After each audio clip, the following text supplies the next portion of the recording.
Hello friends, C home classes में आपका स्वागत है। आज का टॉपिक है zeros of a quadratic polynomial. तो क्वाड्रेटिक पोलिनोमियल की जनरल फॉर्म क्या होती है? जनरल फॉर्म होती है a x square plus b x plus c is equal and a is not equal to zero. अगर a is equal to zero हो जाएगा तो फिर क्या हो जाएगा? P x is equal to b x plus सी, यानी ये क्वाड्रेटिक पोलिनोमियल किस में कन्वर्ट हो जाएगा? एक लीनियर पोलिनोमियल में कन्वर्ट हो जाएगा। तो a x square plus b x plus c में a is not equal to zero होना चाहिए। फिर आता है sum of the zeros. Sum of the zeros की वैल्यू होती है माइनस बी अपॉन ए, यानी minus coefficient of x upon coefficient of x square. C upon a होती है constant term upon coefficient of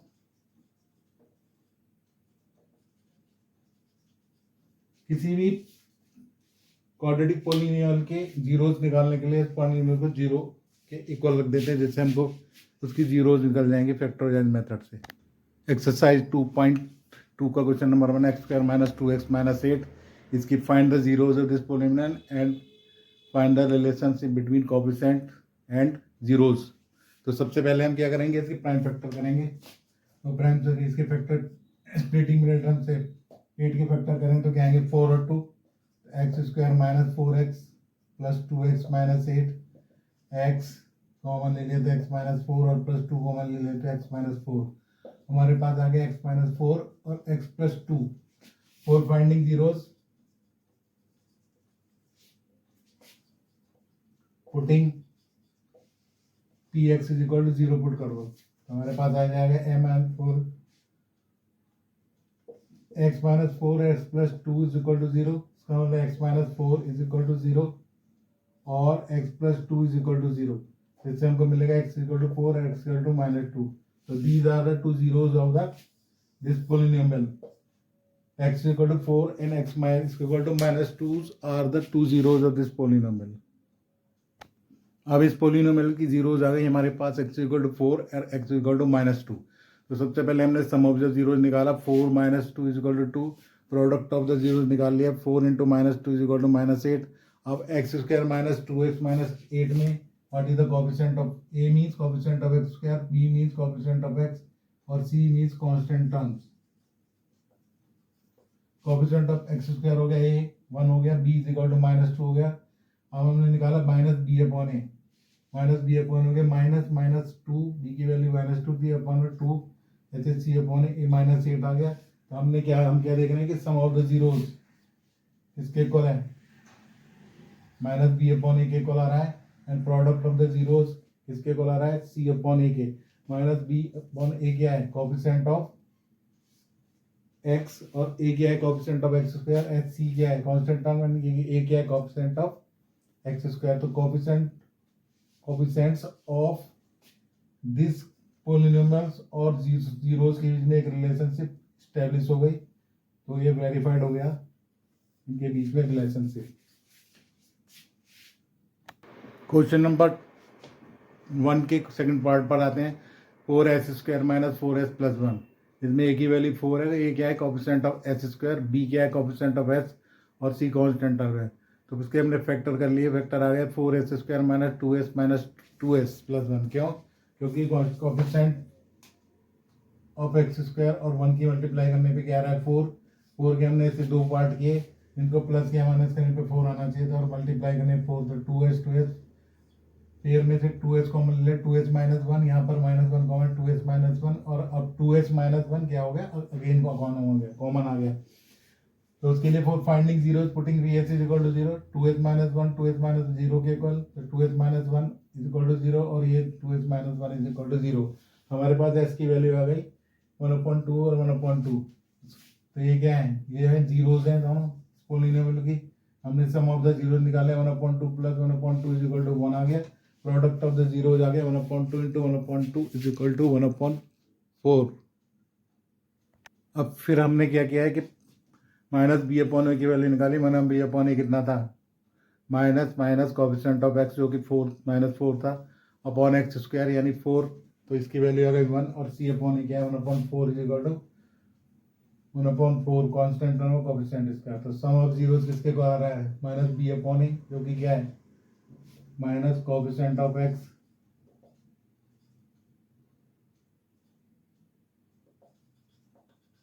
upon coefficient of x square के, और ये क्या है कांस्टेंट टर्म अपॉन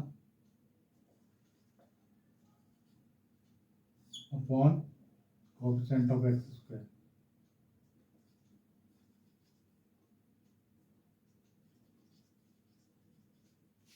इस तरह जीरोज और कोएफिशिएंट के बीच में रिलेशन वेरीफाइड हो गया। क्वेश्चन नंबर थर्ड पार्ट पे चलेंगे। अब क्वेश्चन 1 के थर्ड पार्ट पे चलते हैं। क्वेश्चन नंबर 1 थर्ड में क्या है 6x² माइनस 3 माइनस 7x, इसको प्रॉपर ऑर्डर में लिख दिया 6x² माइनस 7x माइनस 3। अब 6 की मल्टीप्लाई 3 नहीं किए तो हमको मिला 18। अब 18 के 2 पार्ट किए 9 × 2, इनको मल्टीप्लाई करने में 18 आता है, और 9 और 2 को 9 में से 2 को माइनस कर दे तो क्या आ जाएगा 7 आ जाएगा। तो हमने लिख लिया 6x² minus 9x plus 2x minus 3। इन दोनों में क्या कॉमन है 3x कॉमन है, 3x ले लिया 2x माइनस 3 1 कॉमन है। अब इनमें से फिर अगेन 2x माइनस 3 कॉमन हो गया तो 3x plus 1। 4 finding zeros putting px equal to 0, तो 3x plus 1, 2x minus 3 equal to 0, तो 3x प्लस 1 इक्वल टू 0 और 2x माइनस 3 इक्वल टू 0 हो जाएगा। यहाँ पे वैल्यू आ जाएंगे x इक्वल टू माइनस 1/3 और x इक्वल टू 3/2। अब हमने फाइंड लिया सम ऑफ द जीरोज निकाल लिया। सम ऑफ द जीरोज क्या होगा, एलसीएम आ गया 6 माइनस 2 प्लस 7 तो 7/6 आ गया। ऐसे प्रोडक्ट ऑफ द जीरो निकाल लिया तो आ गया -1/2। अब हमने वैल्यू निकालनी माइनस बी अपॉन ई, जो कि क्या होता है minus coefficient of x upon coefficient of x square, minus 7/6 के इक्वल आ गया, और सी अपॉन ई यानी constant term upon coefficient of x square आ गया -3/6 -1/2। अब हम क्या देख रहे हैं कि सम ऑफ द जीरोज भी कितनी आई थी 7/6, जो कि किसके इक्वल आ रहा है minus coefficient of x upon coefficient of x square, जो कि माइनस बी अपॉन ए था। ऐसे प्रोडक्ट ऑफ द जीरोज किसके इक्वल आ रहा है constant term upon coefficient of x square, जो कि सी अपॉन ए था। इस तरह जीरोज और कोएफिशिएंट्स में क्या हो गया एक रिलेशन स्टैब्लिश हो चुका है, वेरीफाइड हो गया है।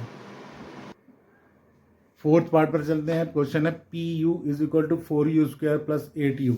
ए की वैल्यू 4 हो गई, बी की वैल्यू 8 हो गई, सी दिया नहीं है यानी 0 ले लेंगे। तो P U is equal to 4u² plus 8u में हमने देखा कॉमन क्या है 4u कॉमन है, u प्लस 2 बचा। और finding zero putting P is equal to 0, तो 4u इज इक्वल टू 0 और u plus 2 is equal to 0 हो जाएगा। यहाँ से u की वैल्यू आ गई 4 0 और a की वैल्यू आ गई -2। These are the zeros of this polynomial.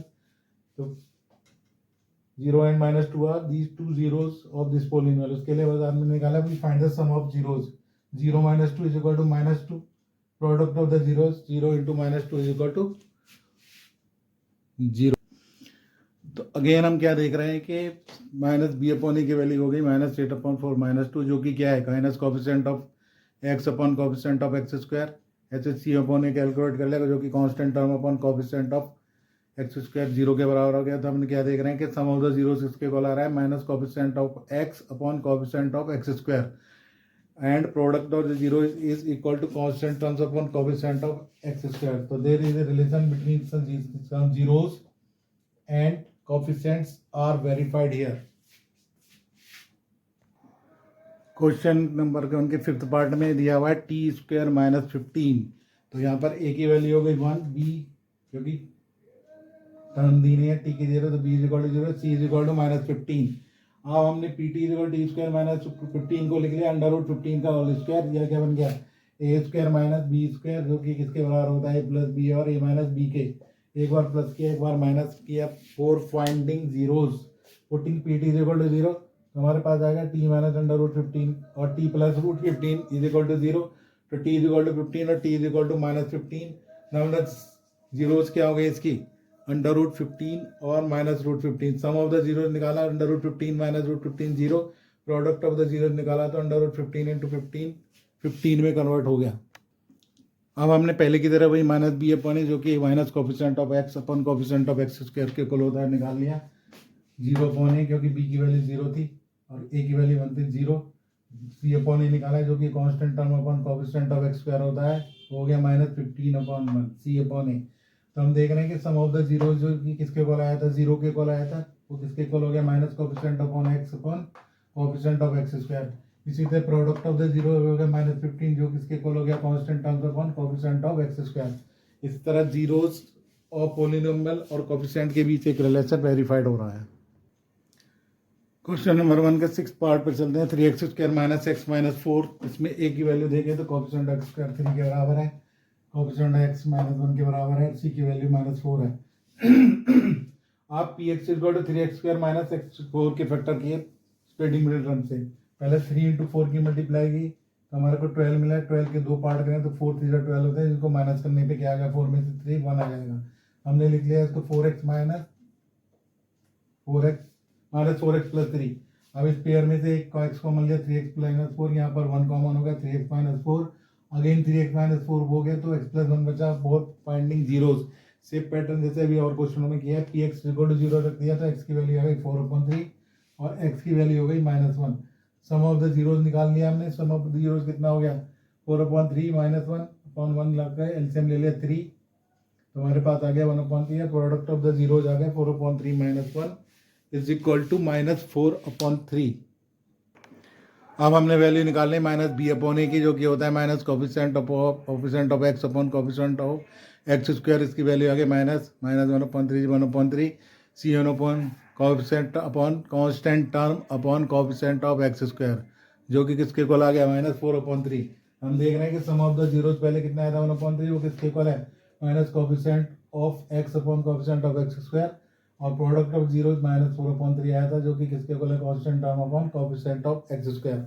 तो जीरोस और coefficient of x square coefficients के बीच में एक रिलेशन वेरीफाइड हो रहा है। अब चलते हैं नेक्स्ट क्वेश्चन 2 पर। उसके लिए हमारे पास एक फॉर्मूला होता है। अगर हमको पॉलिनोमियल की जीरोस पता हो तो सम ऑफ द जीरो निकाल कर प्रोडक्ट ऑफ द जीरो लगा लें, तो उसके लिए एक फॉर्मूला होता है पॉलिनोमियल बनाने के लिए, x square minus sum of the zeros multiply by x and the product of the zeros. This is the formula to make the polynomial when the zeros are given. Sum of the zeros given, product of the zeros given, या खाली zeros दे रखी है तो उनसे क्या करेंगे, सम of zeros निकाल लेंगे और product of the zeros. Question number 1 पे चलते हैं। सेकंड के तो कह रहा है सम ऑफ द जीरोस दे रखा है 1/2, प्रोडक्ट ऑफ जो जीरोस कितना दे रखा है -1। पॉलिनोमियल का फॉर्मूला लगा लिया हमने, x square minus sum of zeros x plus product of the zeros, put कर दी वैल्यू। x स्क्वायर 1/4 था, sum of the zero, product of zero था -1, एलसीएम लेकर सोल्व कर लिया तो 4x square minus x minus 4। तो जब पॉलिनोमियल लिखते हैं तो इसको 1/4 को क्या कर देते हैं हम, ओमिट कर देते हैं, छोड़ देते हैं। तो पॉलिनोमियल क्या आ जाएगा, पॉलिनोमियल आ गया 4x square minus x minus 4। जैसे ये आंसर भी सही है 1/4, 4x square minus x minus 4, पर मोस्टली क्या है प्रोडक्ट वाली टर्म्स को निकालकर बचा हुआ पॉलिनोमियल लिख देते हैं। ऐसे सेकंड पार्ट में सम ऑफ द जीरो दे रखे हैं √2, प्रोडक्ट ऑफ जीरो 1/3, फॉर्मूला लगा लिया x square minus sum of zeros x plus product of the zeros x square minus √2x plus LCM ले लिया 3x स्क्वायर माइनस 3√2 प्लस 1/, ये 1/3 हो गया। तो पॉलिनोमियल लिखना है तो इस 1/3 को छोड़ दो तो पॉलिनोमियल आ गया 3x स्क्वायर माइनस 3√2 प्लस 1। अगर 1/3 लगा भी देंगे तो गलत नहीं होगा। फोर्थ पार्ट में तो दिया है sum of the zeros is equal to 1 and product of the zeros is equal to 1। तो पॉलिनोमियल हो गया x square minus sum of the zeros into x plus formula लगा लिया, वैल्यू पुट कर दी। सम ऑफ द जीरोस था 1 into x 1, तो polynomial आ गया x square minus x plus 1। अगले फिफ्थ पार्ट में दिया था प्रोडक्ट की, sum of zero minus 1/4, product of zero 1/4, formula लगाया polynomial is equal to x square minus sum of zeros x plus product of the zeros x square minus 1/4 x plus 1/4, minus minus हो गया plus x/4, LCM ले लिया 4। आप 1/4 को omit कर दो तो पॉलिनोमियल कितना हो जाएगा 4x square plus x plus 1। और लास्ट 6 पार्ट में उसने दिया सम ऑफ द जीरो 4 है, प्रोडक्ट ऑफ द जीरोस 1 है, फॉर्मूला लगा लिया polynomial is equal to x square minus sum of zeros into x plus product of the zeros, हो गया x square minus 4x plus 1। तो एक्सरसाइज 2.2 हो गई complete.